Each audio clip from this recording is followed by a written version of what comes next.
Hinihiling ng ilang jeepney operator sa Camarines Sur na ma-extend pa ang deadline ng PUV consolidation para sa PUV modernization program ng gobyerno. LTFRB Bicol tiniyak na sa mga mananakay na walang dapat ipangamba sakaling hindi umabot ng 100% ang mga magpapakonsolidate sa riyon. Ang detalye sa report ni Chris Novelo ng GMA Regional TV Balitang Bicolandia. Bukas, Abril 30 na ang huling araw ng PUV consolidation para sa PUV modernization program ng gobyerno.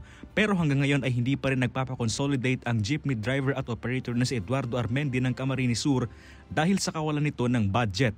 Iniisip na nga raw niya na ibenta na lamang ang kanyang unit sakaling abutan na ng deadline. Pero sa kabila nito, umaasa pa rin si Eduardo na mapalawig pa ang deadline ng PUV consolidation. Kung na-extend, kung na-extend, magsabi na siya ng katotohanan kung na-extend.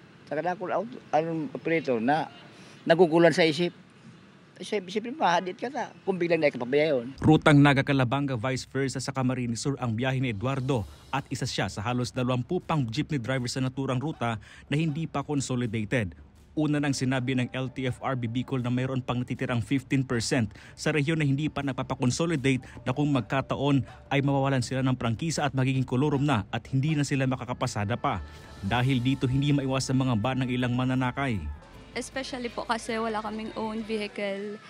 Pag kaunti po ang jeepney or mapasada, possible pong maapektuhan kami as a student. Tiniyak naman ng LTFRB at ng pamunuan ng terminal sa Naga City na walang dapat na ipangamba ang riding public dahil magiging sapat pa rin ang bilang ng mga babiyaheng pampublikong sasakyan.